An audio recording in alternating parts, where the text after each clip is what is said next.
Hello, students. Today is Friday, August the 12th, 2016. And here are your announcements. I really just want to talk about the due date today. Today, all of the work that's due on August 12th, obviously today's August 12th, is due. That should be your first two modules. Some teachers put that in one module. Some people put it in two. It's just up to you to scroll and look and see what's due on August the 12th. That needs to be in by midnight, your time. Whether you're Central or Eastern, it needs to be in by midnight. So please get that in. You've had 2 weeks to do it if you started. If you're a late enrollee, just expect you to kind of work hard and get it in. I know some people have already emailed and asked for extensions, and that's up to your teachers whether to grant that or not. But most people should have had enough time to get that work in, for sure.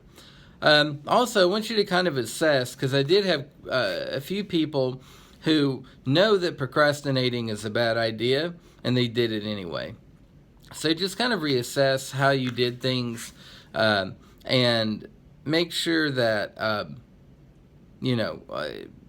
by Friday you should have almost everything done, and Friday should just be a make sure it's all in and that sort of thing kind of day.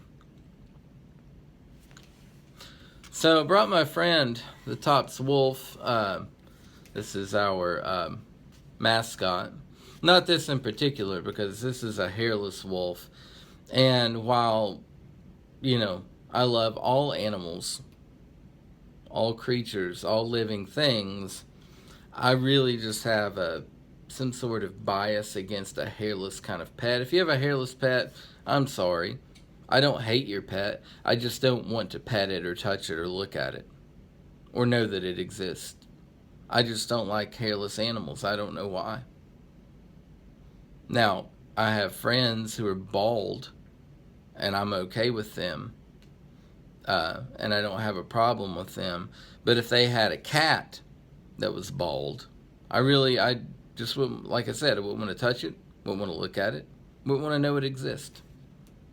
I don't know why. I just can't imagine touching a hairless pet. But anyway, this is a wolf, and you just have to use your imagination and imagine that it has hair. Now, the cool thing about wolves is that wolves can exist on their own. In other words, they can exist out in the wild as a singular creature, hunt, eat, and thrive. But wolves tend to not do that. Wolves tend to travel in packs, and they tend to communicate. They tend to, they don't tend to. They communicate.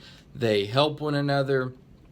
And while they're fine on their own as individuals, they are even stronger and they thrive more in a pack.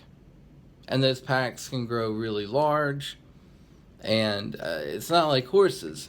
Horses, you can have a herd, but really, each herd basically has one stallion. If you have two stallions, they'll basically fight to the death to make sure there's just one of them. And many animals are like that, but wolves are not like that. Wolves, you can have as many males as you want in a wolf pack. And maybe one's more dominant than the others, but still, they don't kill each other. They help each other. They go hunt and everything. So, hope you're picking up on that metaphor. But here's your hairless Tops wolf.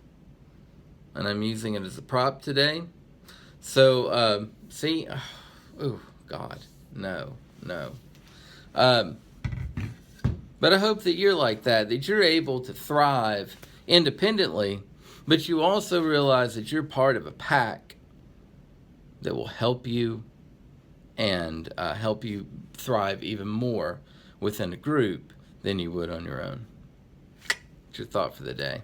Hope you all have a good one. Have a good weekend. I hope you rest and relax and kind of recharge from this first couple of weeks of school. I know it's been a bit of an adjustment for many of you, as it should be.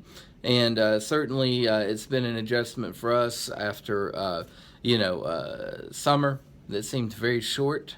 But just to get back in the swing of things, I'm always so happy for school to start back. please keep emailing and asking if you have questions, concerns, problems, and that sort of thing. And we really, I don't know, we've really gotten off to a good start this year, I think. I was so glad to do orientation and meet so many people, and we've got so many new students who seem like they're going to be a great fit for our school. And of course, our returning students were already wonderful, and we knew them and all of that. So y'all have a good weekend, and I'll see you bright and early Monday morning. Ciao.